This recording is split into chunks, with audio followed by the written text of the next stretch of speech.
বৃষ্টি আচ্ছন্ন রাতে হিকারু নামের একটি ছেলে পাহাড়ের তলদেশে আহত অবস্থায় পড়েছিল এবং গ্রামবাসী পুরো পাহাড়ে তাকে খুঁজে বেড়াচ্ছিল।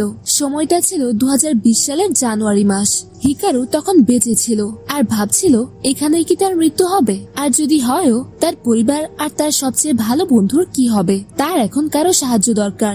ঠিক তখনই আহত হিকারুর সামনে এক অদ্ভুত সাদা আলোর ঝলক দেখা যায়। সেই আলো দেখে হিকারু বলে, নুনো কিসামা, আমার সাহায্য দরকার, দয়া করে আমাকে সাহায্য করুন, এবং সেটা যে কোনো মাধ্যমেই হোক না কেন। সেই আলোর দিকে তাকিয়ে হিকারু তার হাত বাড়ায় এবং কিছু মুহূর্তের মধ্যেই সেই আলো তাকে পুরোপুরি শুষে নেয়। এদিকে হিকারুর বন্ধু ইয়োশিকি তখনও পাগলের মতো হিকারুকে খুঁজছিল। দৃশ্য পরিবর্তিত হয় এবং আমরা দেখি যে সেই ঘটনা প্রায় 6 মাস আগের। গল্পের পরবর্তী অংশটি কুবিতাচি ভিলেজ থেকে শুরু হয়। আমরা দেখি ইয়োশিকি এবং হিকারু আইসক্রিম খাওয়ার জন্য একটি দোকানে যাচ্ছে, কিন্তু তারা আইসক্রিমের বদলে পেপিকো পানীয় পায়। ইয়োশিকি বলে, জানি না কেন হারা শিক্ষককে আমাদের এমন রোদে দৌড়াতে বলে। এর জবাবে হিকারু বলে, হ্যাঁ, জানি না কেন তারা আমাদের এভাবে নির্যাতন করে। ইয়োশিকি তখন বলে, তোমার কি একটু মনে নেই যে তুমি পুরো 1 সপ্তাহের জন্য পাহাড়ে হারিয়ে গিয়েছিলে? হিকারু উত্তর দেয়, না, আমার একদমই মনে নেই। ইয়োশিকি বলে, এখন তো সেই ঘটনার 6 মাস হয়ে গেছে। যদি তোমার এখনো মনে না পড়ে তাহলে আর মনে পড়বে না। হিকারু বলে, ঠিকই তো, আরে কোনো সমস্যা নেই, আর তুমি আমাকে কতদিন একই প্রশ্ন করতে থাকবে? ইয়োশিকি বলে, তুমি জানো তোমার জন্য সবাই কতটা পেরেশান হয়ে গিয়েছিল? হিকারু বলে, তাহলে তো তুমি আমাকে মনে করেছিলে যখন আমি চলে গিয়েছিলাম। ইয়োশিকি বলে, না, এমন কোনো ব্যাপার না। হিকারু বলে, তুমি নিশ্চিত মিথ্যা কথা বলছো, নিশ্চয়ই বাচ্চার মতো কাঁদছিলে যে। আরে হিকারু, আমাকে ছেড়ে যেও না। এই কথা শুনে ইয়োশিকি বলে, তুমি এখন বেশি বলছো। ইয়োশিকি এরপর জিজ্ঞেস করে, আমি কি তোমাকে কিছু জিজ্ঞেস করতে পারি, যা হয়তো একটু অদ্ভুত শোনাবে? হিকারু বলে, বলো বলো, কি বলতে চাও, আজ তোমার মনের কথা বলেই দাও। ইয়োশিকি বলে, না, এমন কোনো কথা নয়। আসলে একটা কথা অনেকদিন ধরে আমার মাথায় ঘুরছে। তুমি যখন থেকে হারিয়ে গিয়েছিলে তখন থেকে। তুমি আসল হিকারু তো? ইয়োশিকি আবার বলে, তুমি আসল হিকারু নাও, তাই না? এই কথা শুনে ছেলেটি বলে, তুমি কিভাবে জানতে পারলে? আমি তো ভেবেছিলাম তাকে আমি সম্পূর্ণভাবে নকল করেছি।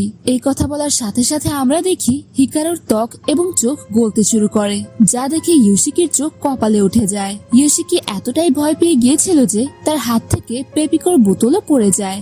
তখন সেই নকল হিকারু ইয়োশিকিকে জড়িয়ে ধরে বলে, দয়া করে এই কথাটা কাউকে বলো না। আমি প্রথমবারের মতো একজন মানুষের মতো বাঁচছি। বিদ্যালয়, বন্ধু, আইসক্রিম, এই সব জিনিস আমি প্রথমবার উপভোগ করতে পারছি। এই শরীর এবং ব্যক্তিত্ব হয়তো আমার নয়, কিন্তু তোমার জন্য আমার অনুভূতিগুলো আসল। তাই দয়া করে বোঝার চেষ্টা করো। আমি তোমাকে মারতে চাই না। এই মুহূর্তে ইয়োশিকি খুবই ভয় পেয়ে গিয়েছিল এবং তার নিঃশ্বাস ও হৃদস্পন্দন এতটাই দ্রুত চলছিল যে শুধু তার হাঁপানোর আওয়াজ শোনা যাচ্ছিল। ইয়োশিকি মনে মনে ভাবে, যাই হোক না কেন, হিকারু তো চলেই গেছে, তাই এই হিকারু নকল হলেও ইয়োশিকি চায় সে যেন তার সাথে থাকে। এরপর ইয়োশিকি হিকারুকে বলে, ঠিক আছে, আমি এই কথা কাউকে বলবো না। এবং অবশেষে ইয়োশিকি মেনে নেয় যে এই নকল হিকারুই এখন তার আসল হিকারু। এরপর আমরা একটি পুরনো স্মৃতি দেখি, যেখানে হিকারু এবং ইয়োশিকি তাদের বিদ্যালয়ের পাঠ শেষ করার পরের পরিকল্পনা নিয়ে কথা বলছিল। এই পুরনো স্মৃতি শেষ হওয়ার পর আমরা আরেকটি পুরনো স্মৃতি দেখি, যেখানে ইয়োশিকি হিকারুর সপ্তাহের পরিকল্পনা সম্পর্কে জিজ্ঞেস করে। হিকারু তখন বলে, আমি এই সপ্তাহান্তে ব্যস্ত আছি, কারণ আমাকে পাহাড়ে যেতে হবে। ইয়োশিকি জিজ্ঞেস করে, পাহাড়ে কেন? সেখানে তোমার কি কাজ? হিকারু উত্তর দেয়, আসলে এটা গোপন। ঠিক তখনই ইয়োশিকির ঘুম ভেঙে যায়। আমরা যে পুরনো স্মৃতিগুলো দেখছিলাম সেগুলো আসলে ইয়োশিকির স্বপ্ন ছিল।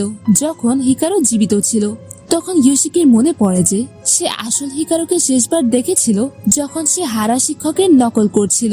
এই কথা ভেবে ইয়োশিকি তার ঘরে আস্তে আস্তে কাঁদতে শুরু করে। এরপর তার মায়ের ডাক শুনে ইয়োশিকি অবশেষে তৈরি হয়ে বিদ্যালয়ের জন্য নিচে আসে। এরপর সে সকালের খাবার খায় এবং আমরা জানতে পারি যে ইয়োশিকির একজন বোনও আছে, যার নাম কাওরো। এরপর আমরা দেখি ইয়োশিকি তার জুতো পরে বিদ্যালয়ে যাওয়ার জন্য তৈরি হচ্ছে। তখন সব সময়কার মতো ইয়োশিকির মাও তার লম্বা চুলের জন্য তাকে বকাবকি কি করে। এই মুহূর্তে হিকারু সেখানে পৌঁছে যায়। এরপর যখন এই হিকারু বাড়ির কিছু গল্প বলতে শুরু করে তখন ইয়োশিকি তার কথা কেটে দিয়ে বলে, আমাদের এখন যেতে হবে, এই গল্প শোনার সময় নেই। এরপর হিকারু এবং ইয়োশিকি একসাথে বিদ্যালয়ে যায়। হিকারু তখনও তার বাড়ির গল্প শোনাতে ব্যস্ত ছিল, কিন্তু ইয়োশিকির মনে তখনও একই কথা চলছিল। এই নকল হিকারু যেই হোক না কেন, হিকারু না থাকার চেয়ে এটাই ভালো। এবার দৃশ্য আবার পরিবর্তিত হয় এবং আমরা দেখি তানাকা নামে একজন মানুষ একটি অজানা জায়গায় যায়, একজন অজানা ব্যক্তির বাড়িতে। সেখানে সে ভাঙচুর করে। দেখে মনে হচ্ছিল যে তানাকার কাজ ভূত ধরা। এরপর দৃশ্য আবার পরিবর্তিত হয় এবং আমরা দেখি বোয়াগামা উচ্চ বিদ্যালয়ের সব ছাত্রছাত্রী একসাথে গান গাইছে। হয়তো তাদের সঙ্গীতের ক্লাস চলছিল, কিন্তু ইয়োশিকির মনোযোগ তখনও হিকারুর দিকেই ছিল। এদিকে তাদের সঙ্গীতের ক্লাস শেষ হয়, অন্যদিকে তানাকাও তার কাজ শেষ করে ফেলেছিল। সে একটি বিশেষ জিনিস খুঁজছিল। তানাকার কথা থেকে একটি জিনিস পরিষ্কার ছিল যে তারা যে জিনিসটি খুঁজছিল তা তারা অনেক বছর ধরে খুঁজছিল, অর্থাৎ প্রায় 100 বছর ধরে। অন্যদিকে হিকারু এবং ইয়োশিকি তাদের শ্রেণীকক্ষের বন্ধুদের সাথে একটি চলচ্চিত্র দেখার পরিকল্পনা করে। যদিও এই চলচ্চিত্রটি ইয়োশিকি এবং হিকারু আগেও অনেকবার দেখেছে, তাই ইয়োশিকি বিরক্ত হচ্ছিল, কিন্তু হিকারু এই চলচ্চিত্রটি দেখে কাঁদছিল। ইয়োশিকি তাকে জিজ্ঞেস করে, ভাই তুমি কাঁদছো কেন? এই চলচ্চিত্র তো আমরা আগেও অনেকবার দেখেছি। এই জবাবে হিকারু বলে, হ্যাঁ, এই চলচ্চিত্রের স্মৃতি আমার মধ্যে সংরক্ষিত আছে, কিন্তু আমি এই চলচ্চিত্রটি প্রথমবার অভিজ্ঞতা করছি। চলচ্চিত্র দেখার পর হিকারু এবং ইয়োশিকি তাদের সাইকেল নিয়ে বাড়ির দিকে রওনা হয়। বিদ্যালয় থেকে ফেরার পথে তারা রাস্তার ধারে থেমে কিছু খাবার খায়। খাবারটি খাওয়ার আগে হিকারু ইয়োশিকিকে জিজ্ঞেস করে, আমরা কি এই জিনিস আগে খেয়েছি? ইয়োশিকি হ্যাঁ বলে। সেই খাদ্য বস্তুটির প্রথম কামড় নেওয়ার সাথে সাথে হিকারু আনন্দে উচ্ছ্বাসিত হয়ে ওঠে। এটি দেখে ইয়োশিকি বলে, আরে তুমি অনেক আওয়াজ করছো, তবে এটি একটি অদ্ভুত বিষয় যে তোমার সবকিছু মনে আছে, কিন্তু তোমার কাছে সবকিছু নতুন। এর জবাবে হিকারু বলে, হ্যাঁ তুমি ঠিকই বলেছো, আমার কাছে হিকারুর সব স্মৃতি আছে, কিন্তু আমি তা কোনোদিন সরাসরি অভিজ্ঞতা করিনি।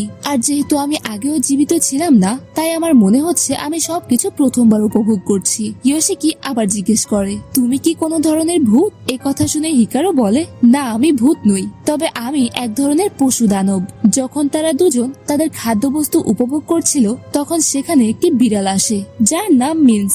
তখন হিকারু সেই বিড়ালটিকে স্পর্শ করার জন্য এগিয়ে যায়। তখন মিন্স তার একটি ভয়ঙ্কর মুখ দেখায়। দেখে মনে হচ্ছিল সে হিকারুকে আক্রমণ করবে, কিন্তু পরের মুহূর্তে মিন্স ভয়ে সেখান থেকে পালিয়ে যায়। মিন্সের এই প্রতিক্রিয়া দেখে ইয়োশিকিও খুব অবাক হয়, কারণ এর আগে সে কখনোই এমন আচরণ করেনি। ইয়োশিকি হিকারুকে জিজ্ঞেস করে যে সে এই শহরে অন্য কোথাও ঘুরতে চায় কিনা। হিকারু বলে, তুমিও আমার সাথে যাবে? এরপর হিকারু আরো বলে, ইয়োশিকি তুমি জানো তুমি আমার সাথে খুব ভালো ব্যবহার করো, আর এমনটা নয় যে তুমি আজই এমন ব্যবহার করছো, তুমি সব সময় আমার সাথে ভালো ছিলে। এরপর তারা দুজন আবার বাড়ির দিকে রওনা হয়। ইয়োশিকির মাথায় তখনও একই কথা ঘুরছিল যে এই ছেলেটি হিকারু হওয়া সত্ত্বেও হিকারু নয়, তাহলে এটি আসলে কি? এরপর হিকারু ইয়োশিকিকে জিজ্ঞেস করে যে সে তার বাড়িতে এসে মাস্টার মাঙ্গাটি পড়তে পারে কিনা। ইয়োশিকি তখন তাকে জিজ্ঞেস করে সে কতটুকু পড়েছে। হিকারুর উত্তর থেকে সে জানতে পারে যে সে বইটি সবেমাত্র পড়া শুরু করেছে। ইয়োশিকিও রাজি হয় এবং বলে যে সে তার বাড়িতে এসে বইটি পড়তে পারে। এরপর যখন তারা দুজন সামনে এগোচ্ছিল তখন তাদের সাথে কিছু অদ্ভুত ঘটনা ঘটে। হিকারু এবং ইয়োশিকি যখন সামনে যাচ্ছিল তখন একজন বৃদ্ধ মহিলা তার বাড়ির বাইরে থেকে হিকারুকে দেখে জোরে জোরে চিৎকার করতে শুরু করে। নুনুকি-সামা পাহাড় থেকে নিচে চলে এসেছে। সে খুব ভয় পেয়েছিল। এরপর যেই হিকারু তার একটি ধাপ সামনে বাড়ায়, সে বৃদ্ধা চিৎকার করতে করতে তার বাড়ির ভেতরে চলে যায়। আমার থেকে দূরে থাকো, আমার থেকে দূরে থাকো, এখান থেকে চলে যাও। এই কথা বলতে বলতে সে বাড়ির ভেতরে গিয়ে দরজা বন্ধ করে দেয়। এই মুহূর্তে হিকারুর মুখের অভিব্যক্তি পুরোপুরি বদলে যায়। তার চোখে এক অদ্ভুত আলো ঝলকাতে থাকে। এরপর কিছুটা পথ চলার পর ইয়োশিকি তাকে জিজ্ঞেস করে যে হিকারু কি সত্যিই মারা গেছে। হিকারু তখন আস্তে করে হ্যাঁ বলে। সে আরো বলে যে তার শরীর গরম ছিল এবং নাড়িও চলছিল। এই কথা শুনে ইয়োশিকি রেগে গিয়ে বলে, তাহলে কি তুমি তাকে মেরে ফেলেছো? হিকারু বলে, না, আমি তাকে মারিনি। যখন আমি তাকে পাই সে তার শেষ নিঃশ্বাস নিচ্ছিল এবং আমি কসম করে বলতে পারি যে আমি তাকে মারিনি। আমি তোমাকেও বলতে পারি যে আসলে কি ঘটেছিল। আমি অনেকদিন ধরে পাহাড়ে এমনি ঘুরছিলাম। কিন্তু আমি সে সময় কোনো কিছুই অনুভব করতে পারছিলাম না। আমি যেন একটি যন্ত্রমানবের মতো কেবল চলে যাচ্ছিলাম। তখনই আমি হিকারুকে পাই, যে তার শেষ নিঃশ্বাস নিচ্ছিল এবং সে প্রায় মারা যাচ্ছিল। এরপর যা আমার মনে আছে তা হলো আমি নিজেকে হিকারুর শরীরের মধ্যে খুঁজে পাই। এই মুহূর্তে ইয়োশিকি অবশেষে তার বাড়িতে পৌঁছে যায়। হিকারু বলে, ইয়োশিকি, কাল আবার দেখা হবে। বাড়ির ভেতরে যাওয়ার আগে ইয়োশিকি হিকারুকে জিজ্ঞেস করে সে তাকে পছন্দ করে কিনা। শুরুতে হিকারু একটু অবাক হয়েছিল, কিন্তু সে ভেবেচিন্তে বলে যে হ্যাঁ, সে তাকে পছন্দ করে। এই কথা শুনে ইয়োশিকি এই মুহূর্তে কাঁদতে শুরু করে, কারণ জীবিত হিকারু তাকে এই কথা কোনোদিন বলেনি। অবশেষে বাড়ির ভেতরে যেতে যেতে ইয়োশিকি বলে, তাহলে আমার উপর একটি উপকার করো, আমাকে এবার আর একা ছেড়ে যেও না। এরপর কিছু অদ্ভুত ঘটনা ঘটে। মনে হচ্ছিল যে হিকারুর শরীরের ভেতরে থাকা জিনিসটি তার উপর প্রভাব বিস্তার করছে।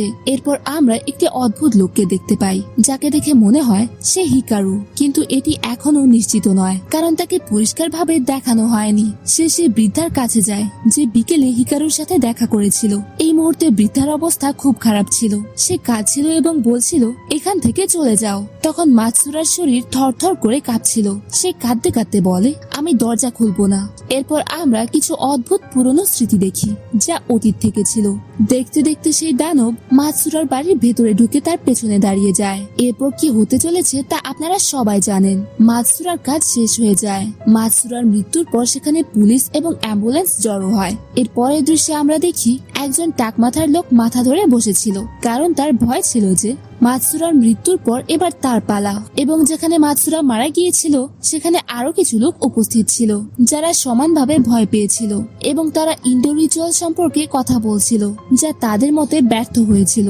সেই দুজন লোকের মধ্যে একজনের নাম ছিল তাকেরা। এরপর তাকেরা সেই তানাকাকে ফোন করে, যাকে আমরা এপিসোডের শুরুতে দেখেছিলাম, এবং তাকেরা তানাকাকে আদেশ দেয় যে সে যেন কুবিতাচি ভিলেজে গিয়ে এই দানবটিকে থামায়। এরপর দৃশ্য পাল্টে যায়। আমরা দেখি তানাকা তার সব জিনিসপত্র গুছিয়ে ইদায়ের কথায় কুবিতাচি ভিলেজে যাচ্ছে। ইয়োশিকি এবং হিকারি বিদ্যালয়ে পৌঁছানোর পর মাতসুরার মৃত্যুর খবর পুরো বিদ্যালয়ে ছড়িয়ে পড়েছিল। ইয়োকি জানায় যে সে শুনেছে মাতসুরা তার মুঠি গলা পর্যন্ত ঢুকিয়ে নিজেকে মেরে ফেলেছে। এই কথা শুনে ইউটা বলে ওঠে, আরে এটা তো একটা অভিশাপ। ওই মহিলা নিশ্চয়ই এমন কিছু দেখেছেন যা তার দেখা উচিত ছিল না। ইয়োশিকি তখনও হিকারির দিকেই তাকিয়েছিল। ইউটা আবার বলে, আমার মনে হয় আমার উপরেও কোনো অভিশাপ পড়েছে। আমি আমার বাড়ি আশেদুরে যাওয়ার জন্য সব সময় পূর্ব দিকের গেটের পাহাড়ের রাস্তা দিয়ে যেতাম। এখন ওইখানের সুড়ঙ্গে নির্মাণের কাজ চলছে, তাই আমি এখন জঙ্গলের রাস্তা দিয়ে যাই। আর বলে দিচ্ছি, ওই জঙ্গলটা খুব ভয়ঙ্কর। ইউকি তখন বলে, আরে বাজে কথা বলিস না, তোর হয়তো অন্ধকারে ভয় লাগে, তাই তোর এমন মনে হচ্ছে। ইউটা বলে, তোরা বুঝছিস না, ওই জায়গাটা এত অন্ধকার যে আমি সামনে কিছুই দেখতে পাই না। আমার চোখ সবসময় রাস্তার দিকেই থাকে, আর আমি যদি উপরের দিকে তাকানোর চেষ্টা করি তাহলে আমার মনে হয় আমার পুরো শরীরটা জমে গেছে। এইসব কথা শুনে আসা এবং ইউকি দুজনেরই খুব মজা লাগছিল। এরপর ইউটা ইয়োশিকির কাছে সাহায্য চায় এবং তাকে অনুরোধ করে যে সে যেন তাকে বাড়ি পর্যন্ত ছেড়ে আসে। ইয়োশিকি রাজি না হলে ইউটা কাঁদতে শুরু করে এবং তাকে বাড়ি ছেড়ে আসার জন্য অনুরোধ করতে থাকে। এই সবকিছু হিকারি শুনছিল এবং সে বলে ওঠে, এটা তো খুব মজার হবে, আমিও এতে যোগ দিতে চাই। এই কথা শুনে আসা, ইউটা এবং ইউকি তিনজনই অবাক হয়ে যায়, কারণ হিকারি এসব জিনিসকে খুব ভয় পেত এবং ঘৃণা করত। হিকারি এতটাই ভীত ছিল যে একটি ভয়ঙ্কর চলচ্চিত্র দেখার পর সে টানা 2 ঘন্টা অজ্ঞান ছিল। সে বলে, আমার এখন এসব জিনিসকে আর ভয় লাগে না। কি ইয়োশিকি, আমি ঠিক বলছি না? ইয়োশিকিও হিকারির কথায় সায় দেয়। তো এখন সিদ্ধান্ত হয়ে গেছে যে এই 4 জন মিলে ইউটাকে তার বাড়ি পর্যন্ত ছেড়ে আসবে। দৃশ্য পাল্টে যায় এবং তানাকা কিছু কাগজপত্র পায়, যেখানে নুনুকি-সামা লেখা ছিল। তানাকা বলে, মাতসুরা নিশ্চয়ই অতীতের কিছু দেখেছে। মিকাসা বলে, হয়তো ছোটবেলায় পাহাড়ের উপর তার কোনো ভয়ঙ্কর অভিজ্ঞতা হয়েছিল। তানাকা বলে, হয়তো এর কারণেই তার এই অবস্থা।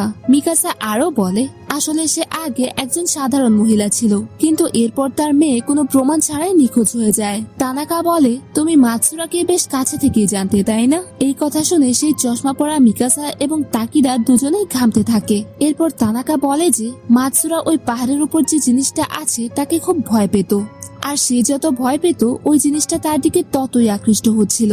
এরপর আমরা দেখি হিকারু এবং বাকি সবাই পায়ে হেঁটে জঙ্গল থেকে ফিরছিল, তখনই ইয়োশিকি কিছু একটা লক্ষ্য করে যা প্রথমে তার কাছে বাঁকা সোজা ধরনের নকশার মতো লাগছিল, কিন্তু তারপর সেই জিনিসটা ধীরে ধীরে তার দিকে এগিয়ে আসছিল। ঠিক তখনই হিকারু তাকে ডেকে বলে, তুমি তাকে দেখে ফেলেছো তাই না? এটা ভালো হলো না, এখন সে তোমাকে অনুসরণ করছে। এরপর হিকারু ইয়োশিকিকে তার কাছে ডাকে। এরপর আমরা একদম জোরে জোরে একটি গুলির মতো আওয়াজ শুনতে পাই। এরপর আমরা দেখি হিকারুর নাক থেকে রক্ত ঝরছে। দৃশ্য আবার পাল্টে যায়। তানাকা এবং বাকি সবাই সেই চশমা পরা মিকাসার বাড়িতে এসে পৌঁছায়। তারা মিকাসার বাড়িতে এসেছিল কারণ তানাকা বুঝতে পেরেছিল যে পরিস্থিতি খুবই গম্ভীর, তাই তাদের থাকার জন্য একটি নিরাপদ জায়গা দরকার ছিল। তানাকা মিকাসার বাড়ির চারপাশে একটি সুরক্ষা বেষ্টনী তৈরি করে দেয়। তানাকা জানায় যে সে আজ সকালে ওই পাহাড়ে গিয়েছিল এবং সেখানে একটি ব্যাগ খুঁজে পেয়েছিল। আসলে এই ব্যাগটি হিকারুর বাবা কোহির ছিল, যা হয়তো হিকারু নিজের সাথে পাহাড়ে নিয়ে গিয়েছিল। আর এই ব্যাগের মধ্যে একটি মানুষের মাথা ছিল, যা আত্মাদেরকে নিজের থেকে দূরে রাখার জন্য একটি খুব কার্যকরী পদ্ধতি।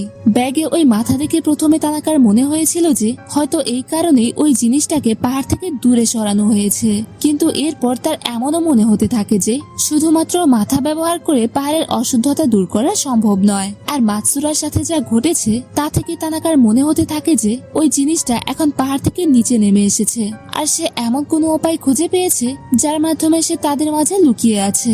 দৃশ্য আবার পাল্টে যায়। জঙ্গলে আমরা যে গুলির মতো আওয়াজ শুনেছিলাম তা শুনে আসা এবং ইউকি দুজনেই পালাতে শুরু করে। হিকারু অজ্ঞান হয়ে গিয়েছিল, যারপর ইয়োশিকি তাকে তুলে এবং তার জ্ঞান ফিরিয়ে আনে। ইয়োশিকি জিজ্ঞেস করে, তুমি শেষ পর্যন্ত কি করেছো? যেটা এখনই ঘটলো তা বেশ অদ্ভুত ছিল। হিকারু বলে, ওই জিনিসটা তোমার সাথে লেগে যেতে চাইছিল, তাই আমি তাকে গুড়িয়ে খেয়ে নিয়েছি। সেও আমার সাথে লড়াই করার চেষ্টা করছিল, যার কারণে আমার নাক থেকে রক্ত বের হচ্ছে। আর একটা কথা ইয়োশিকি, তুমি এখন থেকে আর অন্য কিছু দেখবে না, তুমি কেবল আমাকে দেখবে। ওই জিনিসটা তোমাকে অনুসরণ করেছিল কারণ তুমি তাকে দেখে ফেলেছিলে, তাই এখন থেকে তুমি শুধু আমাকে দেখবে এবং কেবল আমি তোমার সাথে লেগে থাকতে পারি, অন্য কেউ নয়। এরপর হিকারি এবং ইয়োশিকিও জঙ্গল থেকে বাইরে চলে আসে। জঙ্গলের গেটে আসা এবং ইউকি দুজনেই তাদের জন্য অপেক্ষা করছিল। হিকারি জানায় যে সে কোনো কিছুর সাথে ধাক্কা খেয়ে পড়ে গিয়েছিল, যার কারণে তার নাক থেকে রক্ত বের হচ্ছে। আসা লক্ষ্য করে যে জঙ্গল থেকে যে ভয়ঙ্কর অনুভূতি আসছিল সেটা এখন চলে গেছে, আর এই সবকিছু হিকারু খুব মনোযোগ দিয়ে লক্ষ্য করে।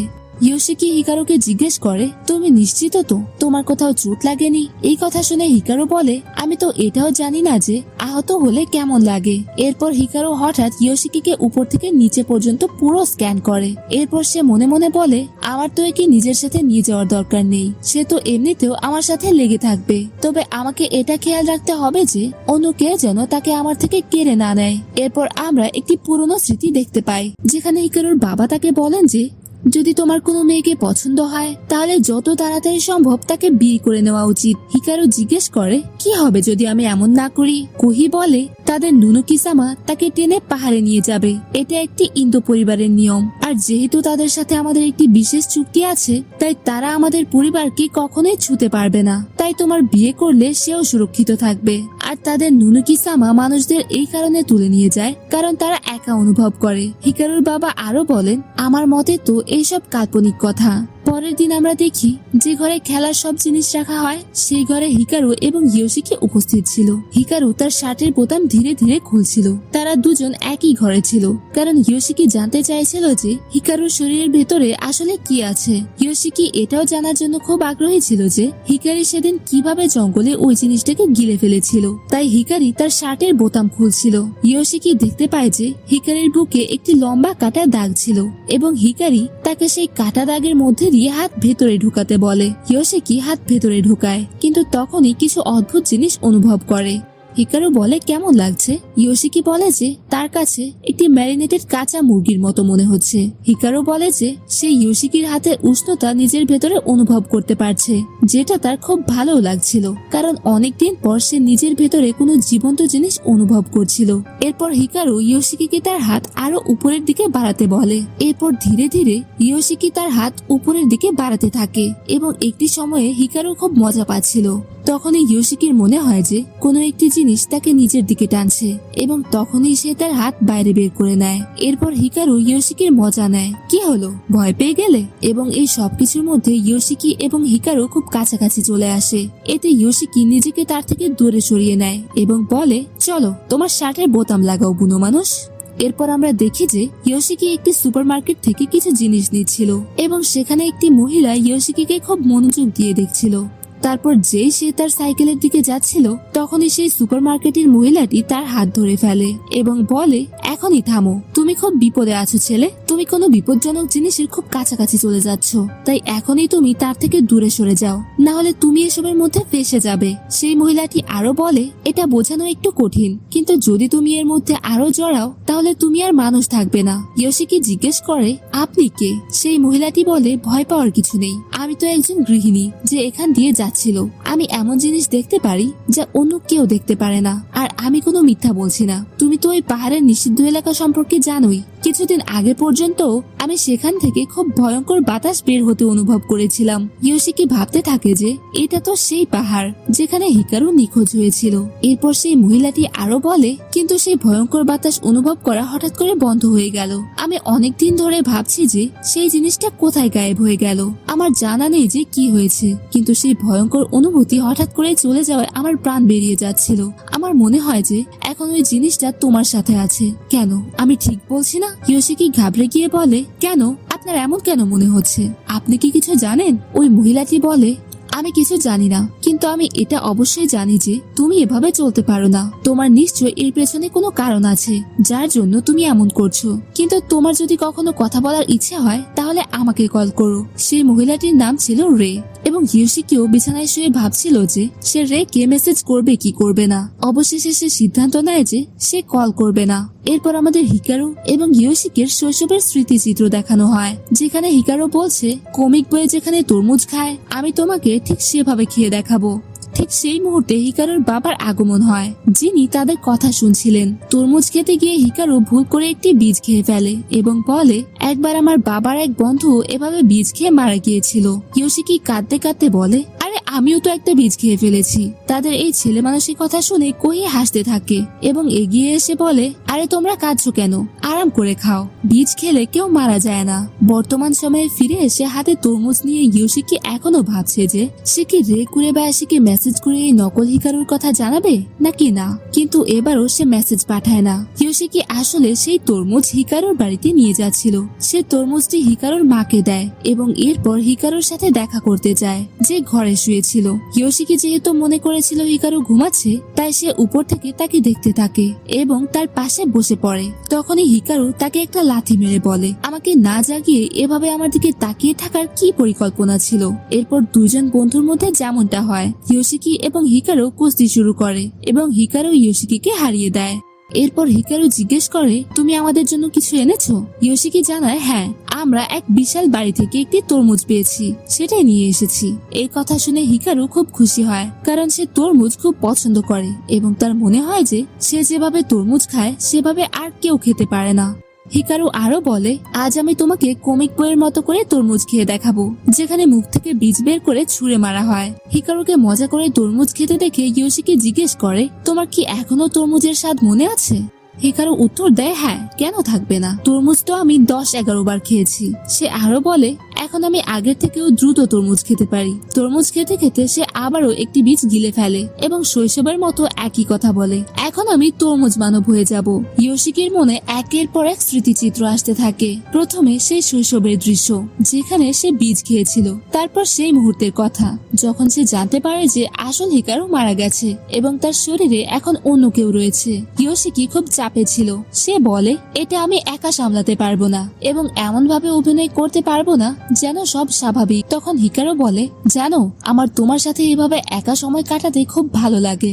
আর হ্যাঁ, তরমুজটার জন্য ধন্যবাদ। ইয়োশিকি অবাক হয়ে জিজ্ঞেস করে, হঠাৎ করে এই কথা বলছো কেন? হিকারু বলে, আমি তোমার সাথে মিথ্যা বলছি না, আমি শুধু তোমাকে জানাতে চাই যে আমি কেমন অনুভব করছি। ইয়োশিকি বলে, আমি যদি তোমার জায়গায় থাকতাম আমিও এটাই করতাম। ইয়োশিকির চোখ সামনে রাখা একটি ছবির উপর পড়ে। তখন আমরা জানতে পারি যে হিকারুর বাবা মারা গেছেন। তার মৃত্যুর সময় হিকারুও পাহাড়ে গিয়েছিল যেখানে যাওয়া নিষিদ্ধ ছিল। হিকারু প্রায় তার বাবার মারা যাওয়ার একই মাসে ওই পাহাড়ে গিয়েছিল।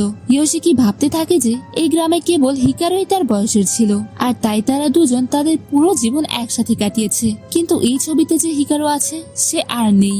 বারবার তার মাথায় ঘুরতে থাকে যে এই হিকারু চলে গেছে এবং এই সব কিছু সে একা সামলাতে পারবে না। এই সব কিছু তার মনের উপর এতটাই প্রভাব ফেলে যে তার বমি আসে। এরপর আমরা দেখি যে সে সেই মহিলা রে কুরেবায়াশিকে একটি হাই লিখে মেসেজ পাঠায়। ঠিক তখনই হিকারুর মা তাকে তার কাছে ডাকেন। সে ফোনটি টেবিলে রেখে হিকারুর মায়ের কাছে চলে যায় এবং ঠিক সেই মুহূর্তে কুরেবায়াশির মেসেজ আসে, তুমি কি কথা বলতে প্রস্তুত? এবং তখনই হিকারুরও ঘুম ভেঙে যায় এবং সে কুরেবায়াশির মেসেজটি দেখে নেয়। দৃশ্য পরিবর্তন হয়। আমরা কুরেবায়াশি এবং ইয়োশিকিকে একটি রেস্তোরাঁয় দেখি। কুরেবায়াশি জিজ্ঞেস করে, তুমি কি বলতে চাও কি হয়েছে?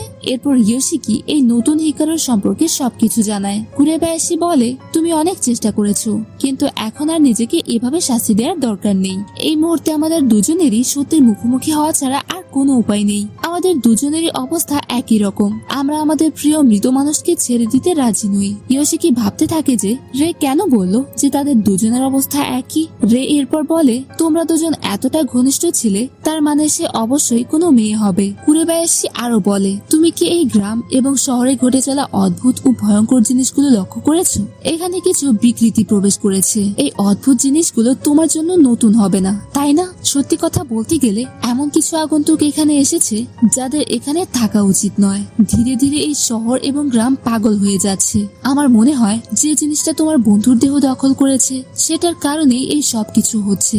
সম্ভবত এই জিনিসটার পাহাড়ে থাকা উচিত ছিল, যাতে এই বিকৃতি পুরো গ্রাম বা শহরে ছড়িয়ে পড়তে না পারে। তোমার মনে আছে কুবিতাচি গ্রামে যে মহিলা সম্প্রতি মারা গিয়েছিলেন, তারও এই সবকিছুর সাথে কোনো না কোনো যোগসূত্র আছে। সত্যি বলতে আমিও খুব ভয় পেয়েছি এবং আমারও এই শহর ছেড়ে যেতে ইচ্ছে করছে, কিন্তু আমার শাশুড়ি এবং মেয়ে এখানে আছে, তাই আমি যেতে পারছি না। আমার বড় ছেলে অনেক আগেই এখান থেকে চলে গেছে। ইয়োশিকি বলে, আপনি যে বললেন আমাদের দুজনের অবস্থা একই, তার মানে কি? কুরেবায়াশি জানায়, অনেকদিন আগে আমার মৃত স্বামী হঠাৎ করে বাড়িতে ফিরে এসেছিল, যা মোটেই স্বাভাবিক ছিল না। সে আমার ছেলেকে এমন একটি আঘাত দিয়েছিল যা কখনোই সারবে না। আমি আমার স্বামীকে ফিরে পাওয়ার জন্য সবকিছু বাজি ধরতে পারতাম। এই একই জিনিস তোমার ক্ষেত্রেও প্রযোজ্য। তোমরা দুজন একসাথে থাকতে পারবে না। ইয়োশিকি জিজ্ঞেস করে, তাহলে আমি কি করব? রে বলে, আমাকে ক্ষমা করো, আমি যে অবস্থায় আছি তোমাকে সেই অবস্থায় দেখতে পারি না। আমার মনে হয়েছিল যে একবার সত্যিটা জানতে পারলে তোমার জন্য এগিয়ে যাওয়া সহজ হবে। পরের দিন আমরা দেখি খুব বৃষ্টি হচ্ছে। ইয়োশিকি শ্রেণীকক্ষে বসে বাইরে তাকিয়েছিল এবং অন্যদিকে হিকারু তাকে খুঁজছিল।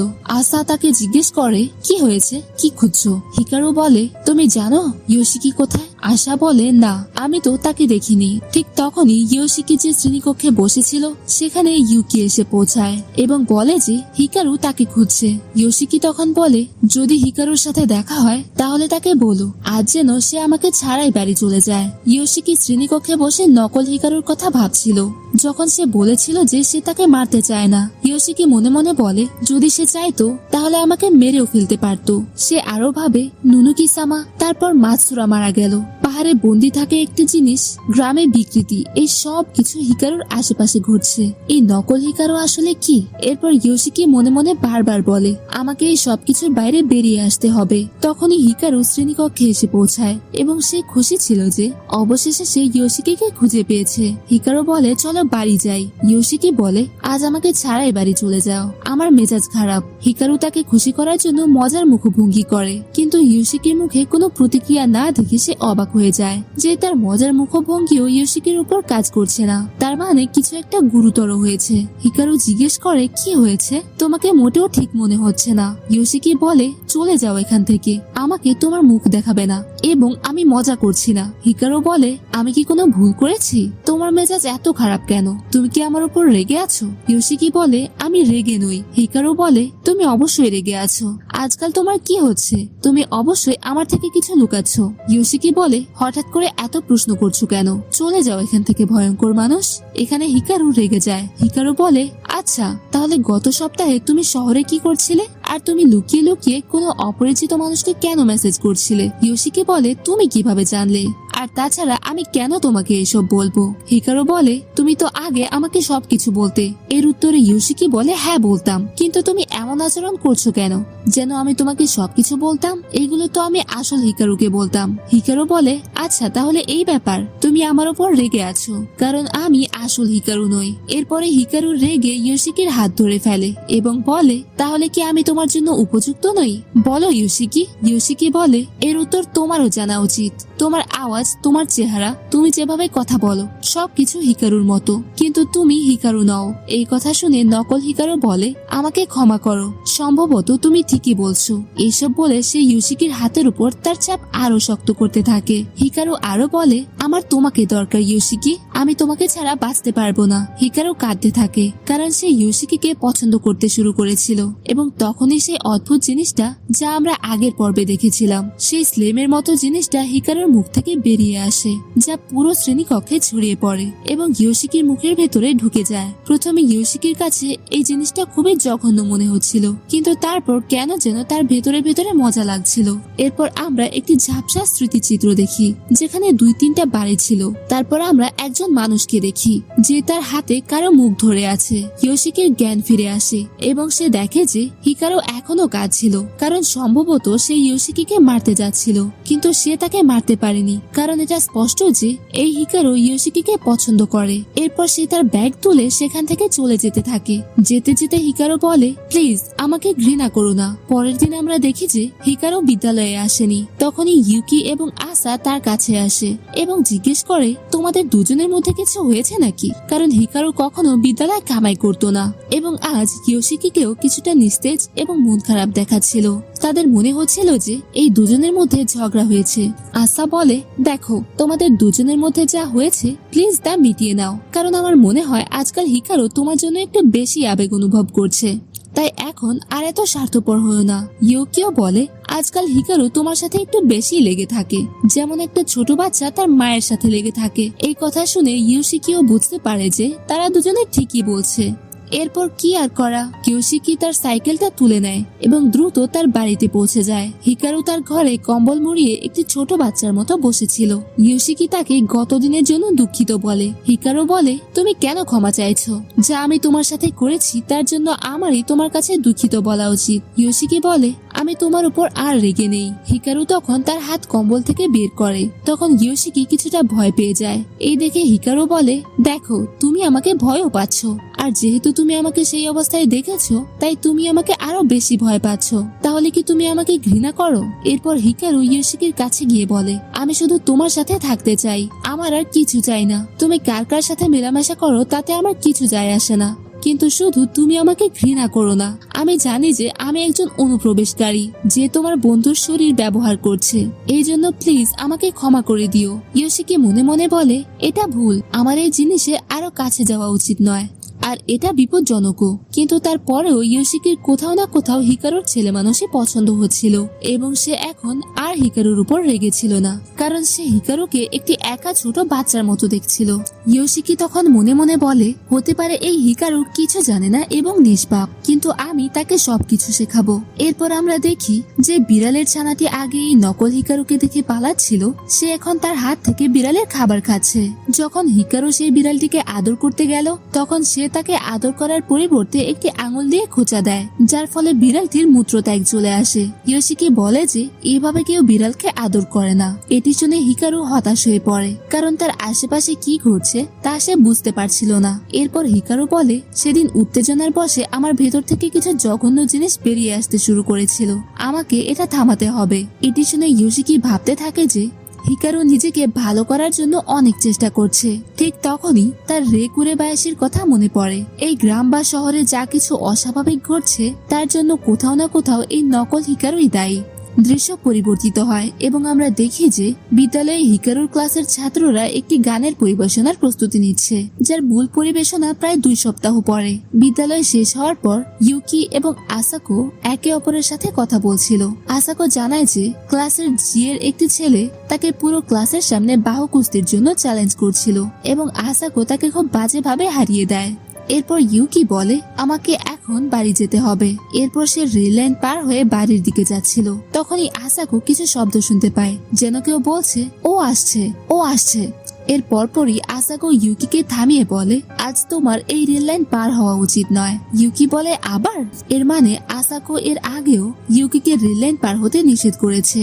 আর যেহেতু আসাকোর প্রজ্ঞা সবসময় সঠিক থাকে, তাই ইউকি আর রেল লাইন পার না হয়ে অন্য রাস্তা দিয়ে বাড়ির দিকে চলে যায়। এরপর আমরা দেখি সেই রেল লাইনে অনেকগুলো অশুভ আত্মা উপস্থিত ছিল। দৃশ্য পরিবর্তিত হয়। আমরা দেখি যে হিকারু ইয়োশিকির বাড়িতে বসে মাঙ্গা পড়ছিল। ইয়োশিকি তাকে আজ এখানেই রাতের খাবার খেতে বলে, কিন্তু হিকারু মানা করে দেয়, কারণ তার বাড়িতে আজ হ্যামবার্গার স্টেক হবে। ঠিক তখনই রান্নাঘরে ইয়োশিকির বোন কাওরু এবং মায়ের মধ্যে ঝগড়া হচ্ছিল। কাওরু গ্রীষ্মের উৎসবে ইউকাটা পড়তে চেয়েছিল, কিন্তু তার মা সেলাই বুননে ভালো না হওয়ায় তাদের মিকাসাকে বলতে হবে সেই ইউকাটার দৈর্ঘ্য ছোট করার জন্য।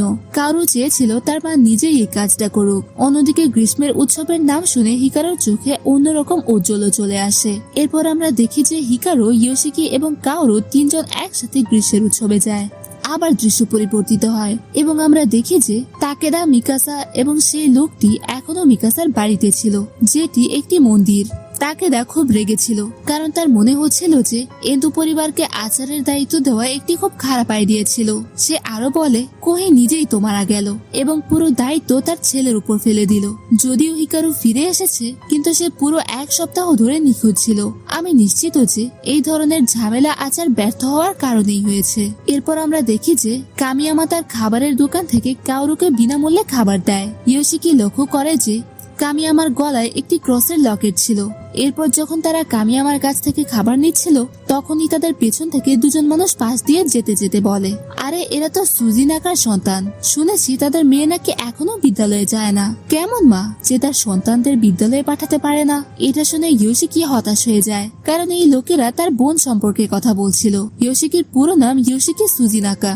তখন তাদের মন ভালো করার জন্য হিকারু বলে আমার বরফের শরবত খেতে ইচ্ছে করছে, এটা কোথায় আছে আমি দেখতে পাচ্ছি না। ইয়োশিকি বলে এটা মন্দিরের কাছে আছে। এটি শুনে হিকারু কাওরুর হাত ধরে তাকে সাথে নিয়ে যেতে লাগে। এরপর তারা তিনজন মন্দিরের দিকে এগিয়ে যেতে থাকে। দৃশ্য পরিবর্তিত হয় এবং আমরা দেখি যে মিকাসা বলছে এই হিকারু একজন উচ্চ বিদ্যালয়ের ছেলে, তার জন্য এই ধরনের আচার একটি অনেক বড় দায়িত্বের কাজ। আর আমরা চাইলেও এই আচার আবার করতে পারবো না, কারণ এর সম্পূর্ণ জ্ঞান কেবল এন্দো পরিবারের পুরুষদের কাছেই আছে। আর যদি ধরেও নেওয়া হয় যে সেই জিনিস পাহাড় থেকে নিচে নেমে চলে এসেছে, তাহলে আমরা আর কি বা করতে পারি? তাকেদা এবং মিকাসা এমন একটি গম্ভীর বিষয় নিয়ে কথা বলছিল, কিন্তু এই লোকটির মন তখনও মদ পান করার দিকে ছিল। এরপর তাকেদা তাকে খুব গালাগালি করে। এর উত্তরে লোকটি বলে আমার মদ পান করলে কি সমস্যা? আমার তো মনে হয় না যে তোমরা যে জিনিসটা নিয়ে কথা বলছো সেটা আসলে বাস্তব। এর উত্তরে মিকাসা বলে যে এই জিনিসটি কিউবিতাচি গ্রামের সাথে 300 বছর ধরে জড়িত এবং এখন পর্যন্ত গ্রামের মানুষ তাদের ভালোর জন্য এই জিনিসটিকে এখানে আবদ্ধ করে রেখেছে। আর এই গ্রামের অবস্থা যদি এমনই থাকে, তাহলে পুরো গ্রামই বিপদে পড়ে যাবে। তাকেদা বলে এখন আমাদের কাছে অন্য কোনো উপায় নেই, কিন্তু তারপরেও কি আমরা এই ধরনের কাজের জন্য সেই লোকটির উপর ভরসা করতে পারি? আমার কাছে ওই লোকটিকে খুব অদ্ভুত লাগে। সে তো জুতো না খুলেও মন্দিরের ভেতরে ঢুকে যায়। তানাকা এই সমস্ত কথা শুনে নেয় এবং বলে তোমরা খুব অভদ্র, দেখো আমি জুতা বাইরে রেখে এসেছি। তানাকা বলে সে বিশ্বাস করতে পারছে না যে তারা এই আচার 300 বছর ধরে চালিয়ে যাচ্ছে। এর উত্তরে মিকাসা বলে বাইরের মানুষের কাছে হয়তো এটি অদ্ভুত লাগতে পারে, কিন্তু আমাদের জন্য এটি খুব গুরুত্বপূর্ণ। তানাকা তখন একটি মানুষের মাথার খুলি টেবিলের উপর রাখে এবং বলে যার কাছে এই মাথার খুলি থাকবে, শক্তিশালী আত্মারা তার থেকে দূরে থাকবে। আমি নিশ্চিত যে এন্দো পরিবার পাহাড়ের উপর আচার করার সময় এটা ব্যবহার করে। যার পকেটে এই মাথার খুলি থাকবে সে খুব সহজেই পাহাড়গুলোতে ঘুরে বেড়াতে পারবে, কোনো ভয় ছাড়াই। তানাকা এরপর জিজ্ঞেস করে যে সে আচারে কি হয়। এর উত্তরে মিকাসা বলে সেটা তো আমরা তোমাকে আগেই বলে দিয়েছি যে এটি আমরা পাহাড়ের দেবতার জন্য করি। তানাকাও বুঝতে পারছিল যে মিকাসা মিথ্যা বলছে। সে বলে তাহলে তো তোমরা খুব ব্যস্ত থাকো, তাই না? প্রথমে এই পাহাড়ের দেবতার পুজো এবং এখন মানুষদের উৎসব। মিকাসা বলে দেখো আমাদের গ্রাম খুব ছোট এবং এই ধরনের উৎসবে আমাদের রক্ষা করে। আমরা সুজিনাকার স্ত্রী কামিয়ামা এবং এমনকি যারা গ্রামের বাইরে জন্মেছে তাদের সবাইকে ডেকে এই উৎসব করি। তানাকা বলে তোমাদের এই উৎসবটিও কি সেই পাহাড়ের দেবতার জন্য? এরপর তানাকা আরো বলে প্রযুক্তিগতভাবে কিউবিতাচি গ্রাম কিবুগিয়ামা শহরের সাথে সম্পর্কিত এবং আশেপাশের এলাকাতেও একটি ছোট সম্প্রদায় উপস্থিত। এর উত্তরে সে মাতাল লোকটি বলে, হ্যাঁ তুমি ঠিকই বলেছ, এইসব একসময় একটি অনেক বড় গ্রাম ছিল। এই কথা বলতে তাকেদা তাকে থামিয়ে দেয়। মিকাসা বলে, আসল কথা কি সেটা বলো। এর উত্তরে তানাকা বলে, আমার কাছে এটা খুব অদ্ভুত লেগেছে যে কিবুগিয়ামা, আশিদুরি, উদিকারি এইসব অঞ্চলে প্রচুর চার্চ আছে, কিন্তু এই কিউবিতাচি গ্রামে শুধুমাত্র এই একটি নিসেয়ামা মন্দির আছে এবং একটিও চার্চ নেই। এখন আপনারা বুঝতে পারছেন কেন কামি আমার গলায় ক্রস দেখে ইয়োশিকে অবাক হয়েছিল। তানাকা আরো বলে, তাহলে এই মন্দির বা আমি যদি বলি এই সম্প্রদায়তে তোমরা আসলে কিসের পুজো করো? অন্যদিকে আমরা দেখি যে হিকারু, ইয়োশিকি এবং তার বোন তিনজন নিসেয়ামা মন্দিরের দিকে যাচ্ছিল, যেখানে তানাকা এবং বাকি সবাই উপস্থিত ছিল। তানাকার প্রশ্নের উত্তরে মিকাসা বলে যে পাহাড়ে যে জিনিসটি আছে তা আমাদের গ্রামের সাথে সম্পর্কিত নয়। এর উত্তরে সেই মাতাল লোকটি বলে, তোমার সেই জিনিস বলতে কি নুনুকি-সামাকে বোঝাতে চাইছো? এই লোকটি যখনই কথা বলে মিকাসা এবং তাকিয়েরা তাকে বারবার থামিয়ে দেয়, তাই স্বাভাবিকভাবে এবারও তাই হলো। এরপর আমরা দেখি যে ইয়োশিকি মাজারের কাছাকাছি পৌঁছে গিয়েছিল, কিন্তু তখন হিকারু ভেতরে যাওয়ার জন্য এগিয়ে যায়। তখন তানাকার বাধা, যা সে নিসেয়ামা মাজারের চারপাশে লাগিয়েছিল, তার কারণে হিকারু ভেতরে যেতে পারে না। আর এই জিনিসটি তানাকাও অনুভব করতে পারে। এরপর সে দ্রুত তার হামস্টারটিকে তুলে নিয়ে বাইরে যাওয়ার জন্য দৌড়াতে থাকে, কারণ তানাকার বাধাটিও ক্ষতিগ্রস্ত হয়েছিল। এখন যেহেতু হিকারু ভেতরে যেতে পারছিল না, তাই সে ইয়োশিকিকে বলে, আমার পটি পেয়েছে, তুমি কি আমার জন্য বরফ কুচি কিনে নিয়ে আসবে? হিকারু তারপর তার হাতের দিকে তাকায়, যা তানাকার বাধার কারণে একটু ক্ষতিগ্রস্ত হয়েছিল। হিকারু নিজেকেই জিজ্ঞেস করে, এই বাধা এখানে কে লাগিয়েছিল? এরপর কিছুক্ষণ পর আমরা দেখি যে ইয়োশিকি নদীর ধারে বরফ কুচি নিয়ে হিকারুর জন্য অপেক্ষা করছিল। অন্যদিকে তানাকা পাগলের মতো সেই জিনিসটি খুঁজছিল, যার খোঁজে সে এখানে এসেছিল এবং তার বিশ্বাস ছিল যে সেই জিনিসটি এখানে আশেপাশেই আছে। হিকারু বলে, একটা কথা বলো, তুমি কিভাবে জানতে পারলে যে আমি আসল হিকারু নই? ইয়োশিকি বলে, আমি তখন জানতে পারলাম যখন আমি হিকারুর মৃতদেহ দেখলাম। এরপর আমরা একটি ফ্ল্যাশব্যাক দেখি, যেখানে কিছু লোক হিকারুকে খুঁজতে ইয়োশিকির বাড়িতে আসে। এরপর তারাও বুঝতে পারে যে হিকারু সেই পাহাড়ে গিয়ে থাকতে পারে। ইয়োশিকির মা তাকে সেখানে যেতে মানা করে, কিন্তু তারপরও ইয়োশিকি শোনে না এবং সেই প্রবল বৃষ্টির মধ্যে সে হিকারুকে খুঁজতে সেই পাহাড়ের দিকে চলে যায়। এরপর আমরা সেই একই দৃশ্য দেখি, যেখানে তাকিয়ারা এবং মিকাসা হিকারুকে সেই পাহাড়ে খুঁজছিল এবং অন্যদিকে ইয়োশিকিও সেই একই পাহাড়ে হিকারুকে খুঁজছিল, যেখানে অবশেষে সে হিকারুর মৃতদেহ খুঁজে পায়। ইয়োশিকি এরপর ভাবে যে সে ফিরে গিয়ে সবাইকে হিকারু সম্পর্কে জানাবে, কিন্তু হঠাৎ করে তার মাথা ঘোরা শুরু করে এবং কোনো মতে সে বাড়িতে পৌঁছাতে সক্ষম হয়। এরপর ইয়োশিকি বেশ কয়েকদিন বিছানায় পড়েছিল এবং যখন তার চোখ খোলে তখন ইয়োশিকির এই নতুন হিকারুর সাথে দেখা হয়। বর্তমান সময়ে ফিরে এসে ইয়োশিকি আরো জানায় যে কিছু জিনিস ছিল যা ভিন্ন ছিল, কিন্তু সম্ভবত কেউ বুঝতে পারতো না যে তুমি আসল হিকারু নাও। হিকারু বলে, আর তুমি এই কথা 6 মাস ধরে গোপন রেখেছিলে? ইয়োশিকি বলে, এর জন্য রাতে আমার ঘুম আসতো না, আমার ওর কথা খুব মনে পড়ে। এরপর আমরা আসল হিকারু এবং ইয়োশিকির আরেকটি ফ্ল্যাশব্যাক দেখি, যেখানে ইয়োশিকির এই গ্রাম ছেড়ে শহরে যাওয়ার কথা ছিল। ইয়োশিকি বিরক্ত ছিল যে সবাই তার পারিবারিক ব্যবসায় নাক গলাতো এবং যেহেতু তার বাবা মা খুব ঝগড়া করত, তাই অনেকেই তাদের পেছনে ইয়োশিকির পরিবারের বদনাম করত। এই ছোট গ্রামে ইয়োশিকির দম বন্ধ হয়ে আসতো। এটি শুনে হিকারু বলে, তাহলে আজ রাতে তোমাকে আমার বাড়িতে ঘুমানো উচিত। যখনই তোমার শহরে যেতে ইচ্ছে করবে তখন আমার বাড়িতে চলে এসো। এটি শুনে ইয়োশিকি মনে মনে খুশি হয়। বর্তমান সময়ে ফিরে এসে ইয়োশিকি মৃত হিকারুকে মনে করে খুব কাঁদে, আর এটি দেখে নকল হিকারু তাকে ব্যক্তিগত জায়গা দেওয়ার জন্য সেখান থেকে চলে যেতে লাগে, কিন্তু ইয়োশিকি তাকে থামিয়ে দেয়। এটি দেখে নকল হিকারু বলে, দেখো আমি তাকে প্রতিস্থাপন করতে পারবো না, কিন্তু আমি তোমাকে সব সময় সুরক্ষিত রাখবো, আর তোমার যদি কিছু দরকার হয় তাহলে তার জন্য আমি যে কোনো সীমা পর্যন্ত যেতে প্রস্তুত। এখানে দৃশ্য পরিবর্তিত হয়, যেখানে তাকিয়েদা তানাকাকে জিজ্ঞেস করে, তুমি কি বাধা আবার স্থাপন করতে পারবে না? এর উত্তরে তানাকা বলে, সে এটা করতে পারবে না। দেখো, বাধার জন্যই নুনুকি-সামা এই মন্দিরে প্রবেশ করতে পারেনি। তাকিয়েদা আরো বলে, যেমন তুমি এই মাজারের চারপাশে এই বাধা স্থাপন করেছো, তেমনি তুমি এই বাধা গ্রামের চারপাশে স্থাপন করে দাও। এর উত্তরে তানাকা বলে যে এই বাধার জন্য তাকে একটি বড় মূল্য দিতে হয়। যখনই সে এই বাধা তৈরি করে তখন তার শরীর থেকে একটি অঙ্গ চুরি করে নেওয়া হয়। এই কারণে সে অনেকগুলো বাধা তৈরি করতে পারে না। তানাকা এটিও বলে যে সেই জিনিসটি এখন এখান থেকে চলে গেছে, কিন্তু সে নিশ্চিতভাবে বলতে পারে যে এই জিনিসটি কিছুক্ষণ আগে এখানেই ছিল। হয়তো উৎসবের ভিড়ে তাকে এখানে আসতে আকৃষ্ট করেছিল। একটি সাধারণ অশুদ্ধতাও ভয়ঙ্কর হয়, কিন্তু এত বড় জিনিসটি কিভাবে ভিড়ের নজরে পড়লো না? এটা হতে পারে যে সে এখন তার রূপ পরিবর্তন করে অন্য কিছু হয়ে গেছে। এরপর আমরা আসল হিকারুর মৃত্যুর ঠিক আগের একটি ফ্ল্যাশব্যাক দেখি, যে তার ব্যাগ নিয়ে সেই পাহাড়ের উপরে উঠেছিল, যেখানে সে একটি গাছ দেখতে পায় যা একটি মেয়ের পায়ের মতো লাগছিল।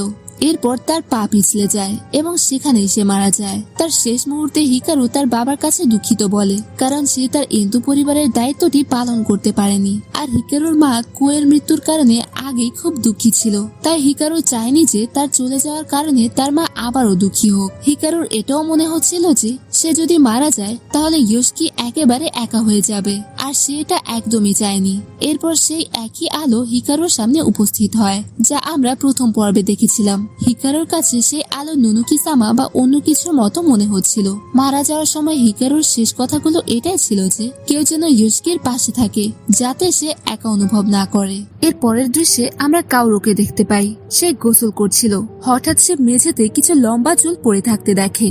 সে হাত বাড়াতেই লম্বা চুলগুলো যেন জীবন্ত হয়ে ভেতরের দিকে টেনে নেয়। এদিকে ইয়োশিকি তার মায়ের কাছে পরের দিনের ক্লাসের জন্য কিছু জিনিস চাইছে। কাওরো বাথরুমের ঘটনায় এতটাই আতঙ্কিত ছিল এবং সে তাড়াতাড়ি তার জামা পরে বাইরে চলে আসে আর তার মা ও ভাইকে ঘটনাটি জানায়। পরের দৃশ্যে আমরা স্কুলে তাদের গানের ক্লাস দেখি। অনেক অনুশীলনের পরেও স্যার তাদের প্রদর্শনীতে খুশি হতে পারছিলেন না। এরপর দৃশ্য বদলে যায়। সেখানে তাদের রান্নার ক্লাস চলছিল। ইয়োডা, ইউকি এবং ইয়োশিকি মিলে ভাজা মুরগি বানাচ্ছিল এবং তারা একটি দলে কাজ করছিল, যেখানে ইয়োডা ভাজা মুরগি খাওয়ার জন্য খুব উত্তেজিত। মুরগি তৈরি হতে ইয়োডা সেটার উপর ঝাঁপিয়ে পড়ে। ইউকি তাকে থামিয়ে বলে, দাঁড়াও, আগে আমাদের খাবারের জন্য ধন্যবাদ বলা উচিত। ইয়োডা রেগে বলে, হ্যাঁ হ্যাঁ, আমার মা হওয়ার চেষ্টা করো না। তাদের দুজনের তর্কের মাঝে হিকারু সেখানে আসে। সে ইয়োশিকিকে তাদের বানানো ভাজা মুরগি খাওয়াতে এসেছিল, যেটা পুরোপুরি পুড়ে গিয়েছিল। ইয়োশিকি খেতে অস্বীকার করে। তখনই হিকারু জিজ্ঞেস করে, রান্নার সময় তুমি ওই মুরগির দিকে এভাবে তাকিয়েছিলে কেন? ইয়োশিকি তখন বলে, মুরগি স্পর্শ করার সাথে সাথে তার সেই দিনের কথা মনে পড়ে গিয়েছিল, যখন সে হিকারুর শরীরে হাত দিয়েছিল। মুরগি স্পর্শ করেও তার একই অনুভূতি হচ্ছিল। হিকারু এই কথা শুনে লজ্জা পেয়ে হাসতে শুরু করে। এরপর সে বলে, তুমি কি আমাকে আবার স্পর্শ করতে চাও? এরপর হিকারু এবং ইয়োশিকি একটি বন্ধ শ্রেণীকক্ষে যায়। ইয়োশিকি আবার তার বুকে হাত দেয়। এবার মনে হয় তার হাতটা পুরোপুরি ভেতরে ঢুকে যাচ্ছে। সে ভেবেছিল কোনো সমস্যা হবে না, কিন্তু হঠাৎ সেই জিনিসটা অর্থাৎ নুনুকি-সামা তার ভেতরে ঢোকার চেষ্টা করে। ইয়োশিকি ঠিক সময়ে তার হাত বের করে নেয়। ইয়োশিকি তাকে জিজ্ঞেস করে, তুমি আমার সাথে এটা কি করছিলে? হিকারু উত্তর দেয়, আমি তো শুধু তোমাকে স্পর্শ করছিলাম, কিন্তু কোনো ব্যাপার না, তোমার এতে অভ্যাস হয়ে যাবে। ইয়োশিকি তাকে বোঝানোর চেষ্টা করে যে এমন কাজ করা ঠিক নয়, যা অন্যকে কষ্ট দেয়। তখনই রাইগুরে বায়াসির অতীতের একটি দৃশ্য দেখানো হয়, যেখানে সে ইয়োশিকিকে বলেছিল, যত তুমি তার কাছে যাবে ততই তুমি তার ভেতরে ঢুকবে, আর সে সারা জীবন তোমার সাথে থাকবে। এর সাথে বাইরের জগতের জিনিসগুলো তোমার প্রতি আকৃষ্ট হতে শুরু করবে। পরের দৃশ্যে ইয়োশিকি তার হাতের দিকে দেখছিল, যেখানে একটি বড় দাগ পড়েছিল। এটা হয়তো নুনুকি-সামার কারণেই হয়েছে, এবং রাতে কাওরোর বলা কথাগুলো মনে করতে থাকে, যে কাওরো বাথরুমে লম্বা চুলের একটি ভূত দেখেছে। তার মা এসবে বিশ্বাস করতে পারছিলেন না, কিন্তু ইয়োশিকির মনে এই কথা শুনে সন্দেহ কাজ করছিল। এর পরের দৃশ্যে তানাকাকে দেখানো হয়, যে গান শুনছিল। তাকেদা তার কাছে এসে বলে, ভাই কতক্ষণ এভাবে বসে থাকবে? কিছু করার আছে নাকি নেই? কিন্তু তানাকা একটি পরিকল্পনা করছিল। তাকেদা সেখানে একটি ভাঙা তলোয়ার দেখতে পায় এবং ভাবে, এটা দিয়ে কি কাটা যাবে? তানাকা তাকে বলে, চিন্তা করো না, এটা মানুষকে টুকরো করার জন্য নয়। সে একটি ছোট ঘন্টা তাকেদাকে দেখিয়ে বলে, এটা দিয়েই আমরা খোঁজা শুরু করব। এর পরের দৃশ্যে আমরা দেখি ইয়োশিকি ইয়োডা এবং হিকারুর সাথে খেলা করতে এসেছে। সে একটি বিড়াল পুতুল বের করতে সফল হয়। ইয়োডা তার কাছ থেকে সেটা নিয়ে নেয়। হিকারু জিজ্ঞেস করে, তুমি এই পুতুলটা দিয়ে কি করবে? কোনো মেয়েকে দেবে নাকি? ইয়োডা ইতস্তত করে বলে, এমন কিছু না, কিন্তু আসলে সেটাই ছিল, এবং সে লজ্জা পেয়ে এক কোণে বসে পড়ে। এরপর ইয়োশিকি তাদের সেই ভূতের কথা বলে। আমার বোন কাল রাতে বাথরুমে একটি ভূত দেখেছে। হিকারু জিজ্ঞেস করে, তুমি কি সেই জিনিসটা দেখেছো? কিন্তু ইয়োশিকি কিছু দেখেনি। হিকারু তাকে বলে, কোনো ব্যাপার না, আমি তোমার বাড়িতে গিয়ে ওটাকে বের করে দেব, তুমি চিন্তা করো না। ইয়োডা সেই পুতুলটি অন্য কাউকে নয় বরং ইউকির জন্যই নিয়ে গিয়েছিল এবং সে তাকে সেটা দিয়ে দেয়। ইয়োশিকি ও হিকারু বাড়ি পৌঁছায়। হিকারু সোজা বাথরুমে যেতে বলে। সেই জিনিসটা তখনও ভেতরেই ছিল। হিকারু ভেতরে যেতে যেতে বলে, তুমি চিন্তা করো না, আমি তাকে মেরে ফেলবো, আমি তাকে তোমার কাছে আসতে দেব না। হিকারু ভেতরে যাওয়ার পর অনেক দেরি হয়ে যায়। তখনই ভেতর থেকে একটি জোরে শব্দ আসে। ইয়োশিকি বাথরুমের দরজা খোলে। সে দেখে হিকারু গোসলের টাবে পড়ে আছে পানির মধ্যে। সে তাকে তুলতে যেতেই সেই চুলের ভূত তাকে টেনে ভেতরে ফেলে দেয়। সে বাথরুমে থাকলেও মনে হচ্ছিল যেন সে একটি বড় নদীতে আছে, যেখানে ভূত তাকে নিচের দিকে টেনে নিয়ে যাচ্ছে। এরপর ইয়োশিকি দেখে যে সে একটি মাঠে দাঁড়িয়ে আছে। সে বুঝতে পারছিল না তার সাথে কি হচ্ছে। তখনই সে নিজেকে তার ছোটবেলার হিকারুর সামনে দেখতে পায়। সম্ভবত এটা তাদের অতীতের একটি স্মৃতি ছিল, যেখানে তারা একটি পাখির যত্ন নিত, কিন্তু খাবার না দেওয়ায় সেটা মারা যায়। এটা নিয়ে তারা দুজনেই একে অপরকে দোষারোপ করতে শুরু করে যে এটা তোমার জন্য মরেছে, এবং তাদের মধ্যে মারামারি শুরু হয়। হিকারুর নাক থেকে রক্ত বের হতে থাকে। সে দেখে যে এটা তো ইয়োশিকি। ইয়োশিকি হিকারুকে আঘাত করছিল।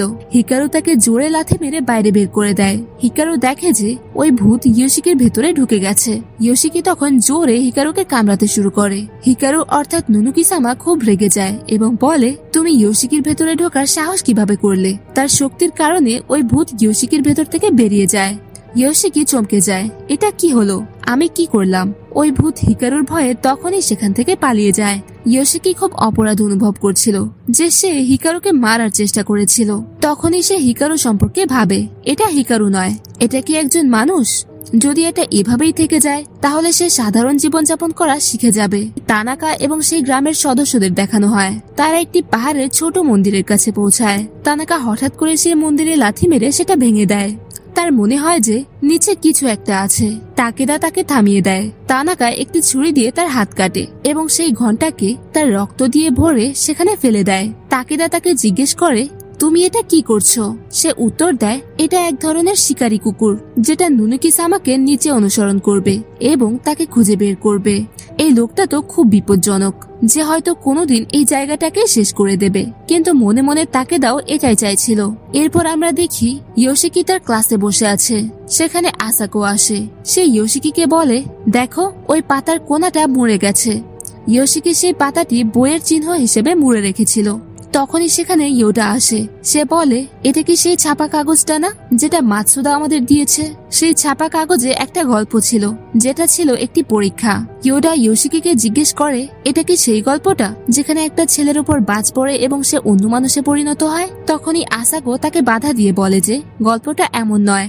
সে কিছু বলতে যাবে এমন সময় ইয়োশিকি বলতে শুরু করে যে ছেলেটি মারা যায় এবং তার জায়গায় একই স্মৃতি আর ব্যক্তিত্ব নিয়ে অন্য একটি ছেলে আসে। কিন্তু সেই ছেলেটি বুঝতে পারে না যে সে মৃত ছেলেটির থেকে আলাদা। সে তার জীবন এভাবেই যাপন করতে শুরু করে। আসাকো তখন তাদের দুজনকে জিজ্ঞেস করে, তোমাদের কি মনে হয় সেই মৃত ছেলেটি আর নতুন ছেলেটি কি একই? ইয়োডা কিছুই বুঝতে পারছিল না। তখন আসাকো বলে যে মানুষের শরীর সব সময় তার কোষ বদলাতে থাকে, অর্থাৎ 5 বছর আগের কোষ আজকের কোষ থেকে আলাদা হবে। হয়তো এটাই এর কারণ হতে পারে। ইয়োশিকি মনে মনে ভাবে যে এই দুজন মনে করে হিকারু বেঁচে আছে, অর্থাৎ এই গল্পটিও কিছুটা হিকারুর সাথে মিলে যাচ্ছিল। এরপর গানের ক্লাস চলছিল। সেদিন ছিল শুক্রবার আর তাদের পারফরমেন্স ছিল সোমবারে। দৃশ্য পরিবর্তন হয়, যেখানে আসাকো হিকারুকে ঘুম থেকে তোলে। হিকারুর চেহারাটা খুবই অদ্ভুত দেখাচ্ছিল। আসাকো তাকে তার শরীর চর্চার জামা কাপড় ফেরত দেয়, যা সে পরে নিয়ে গিয়েছিল। ইয়োডা তখন ভাবতে থাকে, এই ছেলেটি কেন মেয়ের জামা কাপড় পরে? কারণ আসাকোর কাছে মেয়েদের শরীর চর্চার জামা কাপড় খুব ছোট লাগতো। হিকারু সেই জামা কাপড়গুলোর গন্ধ নিতে থাকে, কারণ সেগুলোতে খুব সুন্দর গন্ধ আসছিল। আসাকো তাকে বলে যে আমার মা এই জামা কাপড়গুলো ধুয়েছেন এবং ওনার এই সুগন্ধটা খুব পছন্দ। আসাকো তাদের দুজনকে এই সপ্তাহান্তে কোথাও বাইরে ঘুরতে যাওয়ার জন্য বলে। তখনই ইউকি সেখানে আসে এবং বলে, চলো আমরা আমাদের মধ্যে কারো একজনের বাড়িতে যাই এবং মজা করি। হিকারু সবাইকে তার জায়গায় আমন্ত্রণ করে এবং সবাই রাজি হয়ে যায়। এরপর ইয়োশিকি এবং হিকারু স্কুল থেকে বাড়ি ফিরছিল। আমরা মিকাসাকে দেখি। সে হিকারু এবং ইয়োশিকিকে দেখতে পায়। তাদের সাইকেলের চাকা ফুটো হয়ে গিয়েছিল। তখন মিকাসা তাদের গাড়িতে করে গন্তব্যে পৌঁছে দেয়। তখনই দৃশ্য পরিবর্তন হয় এবং স্কুলের দৃশ্য দেখানো হয়। একটি পোকা হঠাৎ করে নিচে পড়ে ছটফট করতে থাকে। সে ছটফট করতে করতে মারা যায় আর এখানে একটি নতুন ভূতের প্রবেশ দেখা যায়। দৃশ্য পরিবর্তন হয়, যেখানে সবাই হিকারুর বাড়িতে চলে এসেছিল। হিকারু এবং ইয়োটা রাতে কোন বাজি ফোটাবে তা ঠিক করছিল। অন্যদিকে আসাকো হিকারুর বাড়িতে কিছু একটা অদ্ভুত অনুভব করছিল। তখনই হিকারু ইয়োশিকিকে তার রুম থেকে খেলা বা কিছু একটা আনতে পাঠায়। ইয়োশিকি একটি বই নিতে তার রুমে যায়। সে রুমটি খোলে, তখন অন্যদিকে সে আসল হিকারুকে দেখতে পায়, যে একটি বই ধরেছিল, কিন্তু এটা ছিল শুধু তার স্মৃতি। হিকারুর থাকার কারণে রুমটি উজ্জ্বল ছিল, কিন্তু এখন এটি পুরোপুরি অন্ধকার ছিল, যেন সেখানে কেউ থাকেই না। সে সেখানে একটি টুপি দেখতে পায়, তার উপর মাসোশিমা করাতকল লেখা ছিল। ইয়োশিকি মনে করার চেষ্টা করে যে সে এই টুপিটি কোথায় দেখেছিল। এরপর আমরা একটি স্মৃতিতে দেখতে পাই যেখানে ইয়োশিকি এবং তার বাবা একটি উৎসবে গিয়েছিল। তখনই সেখানে হিকারু এবং তার বাবাও আসে। সেই টুপিটা আসলে হিকারুর বাবার ছিল। তখন তার মনে পড়ে যে সে তো বই নিতে এসেছিল। সে বইটি নেয় এবং তার থেকে একটি ছোট পাতা বের হয়। ইয়োশিকি দেখে যে এটা তো হিকারুর হাতের লেখা, যেখানে কিছু কিছু শব্দ দেখা যাচ্ছিল, যেমন হিচ্ছি এবং দ্য ইন্ডোজ রুল। সে সেই পাতাটি দেখে খুব ভয় পেয়ে যায়। সে পাতাটি নিজের কাছে রেখে দেয়। এরপর সবাই বাজি ফোটানোর জন্য বাইরে চলে আসে। ইয়োটা সেখানে কিছু একটা দেখতে পায়। সে হিকারুকে জিজ্ঞেস করে এটা কি। হিকারু বলে এটা আমাদের মন্দির, দাদাজি খুব ভালো করে এর খেয়াল রাখেন। ইয়োটাও তাকে বলে যে আমাদের বাড়িতেও ছোট মন্দির আছে। হিকারুর দেশলাইও শেষ হয়ে গিয়েছিল, তাই সে দোকানে যাওয়ার জন্য বের হয়। তখনই আসাকো তার সাথে চলে যায়। গরমের কারণে তাদের খুব খারাপ অবস্থা হচ্ছিল, তাই ইয়োশিকিও আইসক্রিম নেওয়ার জন্য বাইরে বের হয়। এরপর আসাকো হিকারুকে পাহাড়টি সম্পর্কে জিজ্ঞেস করে, এটা কি সেই পাহাড়টা যেখানে তুমি হারিয়ে গিয়েছিলে? সে বলে আমরা তো ভেবেছিলাম যে তুমি মারা গিয়েছো, কিন্তু আমি খুব খুশি যে তুমি ফিরে এসেছো। তখনই আসাকো তাকে জিজ্ঞেস করে তুমি আসলে কে? হিকারু তো একদম হতবাক হয়ে যায়। এরপর আসাকোর স্মৃতি দেখানো হয়, যেখানে সে তার দিদিমার সাথে বাগানে ছিল। সে অদ্ভুত আওয়াজ শুনতে পায়। সে দিদিমাকে বলে দেখো ওখানে কিছু একটা শোনা যাচ্ছে। আসাকো শুনতে পাচ্ছিল, কিন্তু দিদিমা সেই ভূতকে দেখতে পেত। তার পরিবার এই ধরনের সবকিছু অনুভব করতে পারত। দিদিমা আসাকোকে জানায় যে আমাদের দুনিয়ার সাথে যারা যারা মারা যায় তাদেরও দুনিয়া চলে। মারা যাওয়ার পর তারা আবার ফিরে আসে। আসাকো ইয়োকোর জন্য অপেক্ষা করছিল। এরপর ইয়োকো তার মায়ের সাথে সেখানে আসে। দুজনেই দৌড়ে একে অপরের দিকে এগোতে থাকে। তখনই আসাকো তার দিকে একটি আত্মার আসার আওয়াজ শুনতে পায়। সেটি তার শরীরের এপার ওপার হয়ে সোজা ইয়োকোর দিকে যাচ্ছিল। অন্যদিকে মঞ্চের থেকে একটি গাড়ি আসছিল। আসাকো জোরে ইয়োকোকে থামতে বলে, যার কারণে ইয়োকো গাড়ির সাথে ধাক্কা লাগা থেকে বেঁচে যায়। এরপর দিদিমা আসাকোকে বলে যে অন্য দুনিয়ার কিছু মানুষ খুবই বিপজ্জনক এবং কিছু ভালো। তুমি এটা মনে করতে পারো না যে তাদের দুনিয়া খারাপ এবং আমাদেরটা ভালো, কিন্তু তারা কিছু জিনিসকে ভয় পায়। তাই তুমি যতটা সম্ভব তাদের থেকে দূরে থাকার চেষ্টা করো। আসাকো যে ভূতকে দেখেছিল সে ইয়োশিকিকে বাঁচানোর চেষ্টা করছিল। এখানে ফ্ল্যাশব্যাক শেষ হয়ে যায়। হিকারু তো চিন্তিত হয়ে যায়। এ জানে এ কিভাবে জানতে পারলো? হিকারু হঠাৎ করে আসাকোর কাছে চলে যায়। তার চোখও লাল হয়ে গিয়েছিল। তখনই ইয়োশিকি এসে তাকে থামিয়ে দেয়। আসাকো সেখানে অজ্ঞান হয়ে পড়ে যায়। হিকারু আসাকোকে মারতে যাচ্ছিল।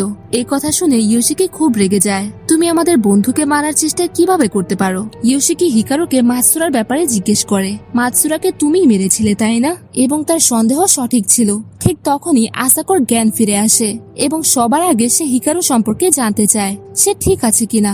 আসাকো হিকারুকে বলে আমি জানি তোমার ভেতরে ভূত আছে।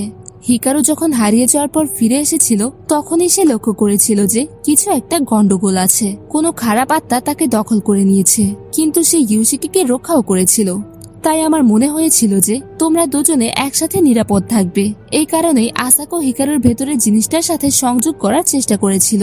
হিকারু তো অনেক কিছুই জানতো না। আসাকো ভাবছিল যে তারা তাকে বিশ্বাস করবে না, কারণ এইসব বাজে কথা। কিন্তু আসাকো যা যা বলেছিল তা সবই সত্যি ছিল এবং ইয়োশিকিও সব জানতো।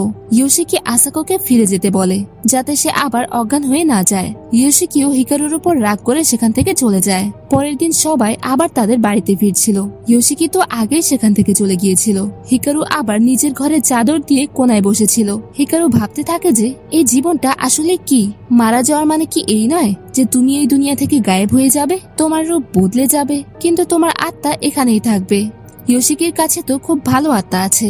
সে তার হাতটা সামনে বাড়ায়, কিন্তু আবার থেমে যায়। না, আমি এটা চাই না যে ইয়োশিকি মারা যাক, কিন্তু আমি কি এটা সত্যিই চাই, নাকি এটা হিকারুর স্মৃতি যা আমাকে এটা করতে দিচ্ছে না?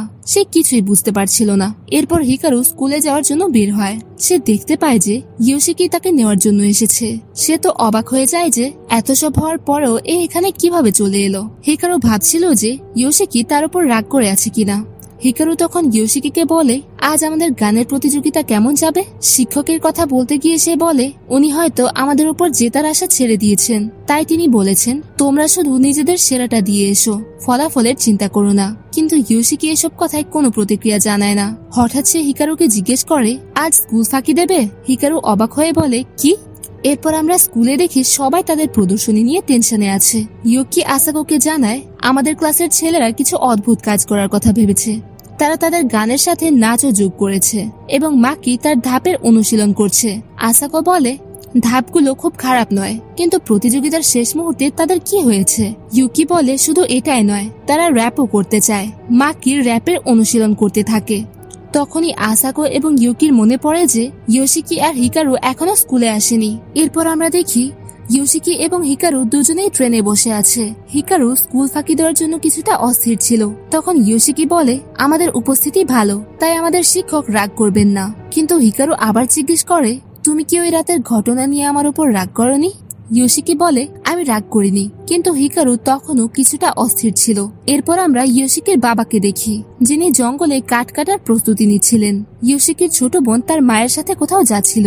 আমরা আবার ইয়োশিকি এবং হিকারুর কাছে ফিরে আসি। হিকারু জিজ্ঞেস করে, আমরা কোথায় যাচ্ছি? ইয়োশিকি একটি পোস্টারের দিকে ইঙ্গিত করে বলে, চলচ্চিত্র। এরপর আমরা স্কুলে দেখি প্রদর্শনী শুরু হয়ে গেছে এবং ব্যাকস্টেজে মাকি বলে, তারা তো খুব ভালো করেছে। ইউকি মাকিকে বলে, এখনো সময় আছে, তুমি তোমার অদ্ভুত নাচ করতে পারো। কিন্তু মাকি বলে, আমার সব অনুশীলন নষ্ট হয়ে গেল। আসাকো দেখে যে ইয়োশিকি এবং হিকারু এখনো স্কুলে আসেনি। হঠাৎ দৃশ্য পরিবর্তন হয়। সেই রাতের ঘটনার পর ইয়োশিকি তার ঘরে একা বসে তার ফোনে পারিবারিক ছবি দেখছিল এবং তাদের কাছে ক্ষমা চাইছিল, কিন্তু কিসের জন্য সেটা আমরা জানতে পারি না। এরপর আমরা বর্তমানে ফিরে আসি, যেখানে তারা দুজনে চলচ্চিত্র দেখছিল। হিকারুর তখনও মনে হচ্ছিল যে ইয়োশিকি তার উপর রাগ করে আছে, কিন্তু ইয়োশিকি তাকে বলে, আমি তো তোমাকে বলছি আমি রাগ করিনি, তুমি শুধু চলচ্চিত্র দেখো, তোমার তো চলচ্চিত্র পছন্দ, তাই না? এরপর আমরা স্কুলে ফিরে আসি, যেখানে ক্লাস এ এর বাচ্চারা আসে এবং তাদের প্রদর্শনী শুরু হয়। তাদের প্রদর্শনীও ভালো চলছিল। এর মধ্যে আমরা দেখি কাওরো তার মায়ের দোকানে এসেছে এবং অন্যদিকে হিকারু আর ইয়োশিকি আইসক্রিম খাচ্ছিল আর ঘোরাঘুরি করছিল। ইয়োশিকি আজও সেই যন্ত্র থেকে একটি পুরস্কার জিতে যায় এবং সেটি হিকারুকে দিয়ে দেয়। এরপর সে তার মাকে কল করে। তার মা জিজ্ঞেস করে, কি হয়েছে, হঠাৎ করে কল করলে কেন? ইয়োশিকি বলে, কিছু না, শুধু খবর নিচ্ছিলাম। তার মা বলে, আমি ঠিক আছি। ইয়োশিকি বলে, ও ভালো। এরপর সে ধন্যবাদ জানায় এবং তার বাবাকে একটি বার্তা দিতে বলে, নিজের খেয়াল রাখবে। তারপর সে কিছু না বলেই কল কেটে দেয়। স্কুলে আমরা দেখি তাদের প্রদর্শনী শেষ হয়ে গেছে এবং তারা কথা বলছে যে ইয়োশিকি এবং হিকারু স্কুলে আসেনি। কোনো ব্যাপার না, আমরা তাদের পরের প্রদর্শনের ভিডিও দেখিয়ে দেব। এরপর আমরা ইয়োশিকির বাবাকে দেখি, যিনি তার সহকর্মীদের সাথে কথা বলছেন যে ইয়োশিকি এখন বড় হয়ে গেছে এবং তাদের মধ্যে তেমন কথা হয় না। আমরা আবার ইয়োশিকি এবং হিকারুর কাছে ফিরে আসি। তারা দুজনে নদীর পাশ দিয়ে হাঁটছিল। হিকারু বলে, তুমি কি আমার সাথে সমুদ্র দেখতে যাবে? সমুদ্র অনেক বড় হয়, তাই না? সে বলে, আমার অস্পষ্ট স্মৃতি আছে যে তুমি এবং আসল হিকারু একসময় শীতকালে সমুদ্র দেখতে গিয়েছিলে। আমারও যেতে ইচ্ছে করছে। আমি এই পাহাড় দেখতে দেখতে ক্লান্ত হয়ে গেছি। আমরা ওখানে গিয়ে সাঁতার কাটবো এবং হাঙর ধরবো। ইয়োশিকি হেসে বলে, হাঙর ধরা এত সহজ নয়। হিকারু মজা করে বলে, আমি তোমাকে টোপের মতো ব্যবহার করব। যখন সে তোমাকে খাবে তখন আমি তাকে আক্রমণ করব। এরপর হিকারু বলে, তাহলে চলো কোনো একদিন সমুদ্র দেখতে যাই, হয়তো গরমের ছুটিতে। ইয়োশিকি বলে, ঠিক আছে, পরের বার যাব। এরপর ইয়োশিকি হিকারুকে তার বাড়িতে নিয়ে আসে, যেখানে হিকারু চলচ্চিত্রের চরিত্র নিয়ে কথা বলছিল। তখনই ইয়োশিকি বলে, আজকের প্রদর্শনের ভিডিও আমার কাছে এসেছে। তারা দুজনে ভিডিও দেখতে শুরু করে এবং তাদের প্রদর্শনীটি খুব পছন্দ হয়। হিকারু বলে, হয়তো আমারও এখানে যাওয়া উচিত ছিল। হিকারু ভিডিওটি দেখছিল। তখনই ইয়োশিকি উঠে একটি থলে খোলে এবং সেখান থেকে কিছু একটা বের করে হিকারুর দিকে এগিয়ে যায়। আমরা দেখি সেটা একটি ছুরি এবং সে হিকারুকে আক্রমণ করে। সবকিছু এক মুহূর্তে থেমে যায় এবং হিকারু বুঝতে পারে না যে কি ঘটছে। ইয়োশিকি বলে, আমি জানতাম তুমি এত সহজে মরবে না। হিকারু তখনও হতবুদ্ধি ছিল যে কি হলো। এরপর হিকারু বলে, তুমি সারাদিন আমার সাথে ঘুরেছো আর তুমি আমাকে মারার পরিকল্পনা আগে থেকেই করে রেখেছিলে। তখন ইয়োশিকি কাঁদতে কাঁদতে উত্তর দেয়, আমি চেয়েছিলাম তোমার শেষ দিনটা মজার হোক, কিন্তু যেহেতু তুমি মরনি তাহলে এখন তুমিই আমাকে মেরে দাও। হিকারু অবাক হয়ে যায়। সে বুঝতে পারে না যে এটা কি ইয়োশিকির অনুরোধ, সে কি সত্যি এটাই চায়। সে কি করবে বুঝতে পারছিল না। সে ভাবে যে এটা ইয়োশিকির অনুরোধ, আমাকে এটা পূরণ করতেই হবে, কিন্তু সে কি সত্যি এটাই চায়?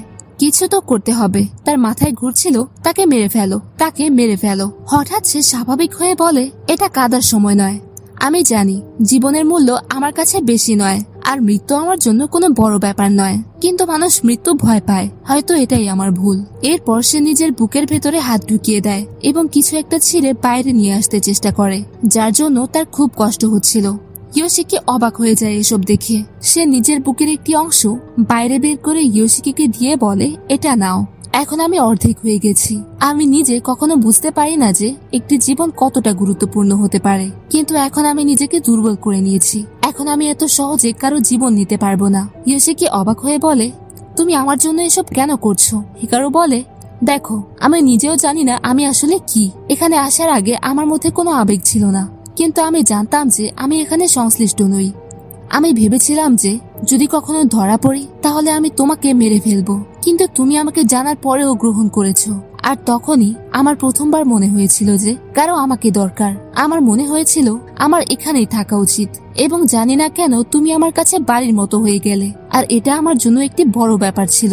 এরপর ইয়োশিকিও বুঝতে পারে যে তারা দুজন আলাদা পৃথিবী থেকে এসেছে এবং তার উচিত নয় যে হিকারু মানুষের মতো জীবনকে বুঝবে এমনটা আশা করা। সে বুঝতে পারে যে সে বোকামি করেছিল এবং সে আবার তাকে গ্রহণ করে নেয়, কিন্তু সে এটাও বলে যে হিকারু যাই হোক না কেন সে এখানে সংশ্লিষ্ট নয়। তবে যদি তুমি এখানে থাকতে চাও তাহলে চলো আমরা একসাথে গবেষণা করি এবং খুঁজে বের করি তুমি আসলে কি। ইয়োশিকি এই কথা বলতে হিকারু একটি অদ্ভুত বিকৃতিতে পরিণত হয়।